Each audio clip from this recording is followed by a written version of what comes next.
Ben ritrovati cari amici e benvenuti a questo nuovo appuntamento con il meteo. Protagonista della settimana sarà il freddo che interesserà gran parte del nostro territorio. Per capire cosa accadrà mi avvarrò di una mappa in quota circa 5.500 metri che ci fa vedere con i colori in giallo, arancione l'elevazione dell'alta pressione verso nord per poi orientarsi verso nord-est, mentre con i colori in verde abbiamo praticamente una figura di maltempo che si avvicinerà dal nord-est e che sarà seguita appunto dall'arrivo di aria fredda. Si tratta di una sferzata tipicamente dal sapore invernale che interesserà il nostro territorio, che riporterà anche la quota neve su valori prossimi alle aree pianeggianti, specialmente sui settori adriatici. Per sintetizzare un po' il tempo che caratterizzerà i prossimi giorni, volevo concentrarmi un po' sulla giornata di martedì per farvi vedere appunto come il maltempo interesserà i settori adriatici, diciamo dall'Emilia in giù verso le Marche e l'Abruzzo, qualcosetta anche sull'area della Sicilia, e questo sarà il filo conduttore del tempo tra lunedì,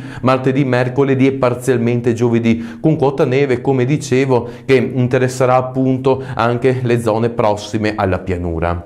Per quanto riguarda il nord-est, possiamo dire che vivremo delle giornate di bel tempo. Quella mappa che volevo farvi vedere è un po' quello che sarà il filo conduttore dei prossimi giorni, ossia le temperature. È una mappa prevista per le primissime ore che potrà interessare sia il martedì sia il mercoledì, per far vedere come nelle aree pianeggianti si potrà scendere localmente anche al di sotto degli 0 gradi proprio durante queste notti, però un tempo sempre tranquillo.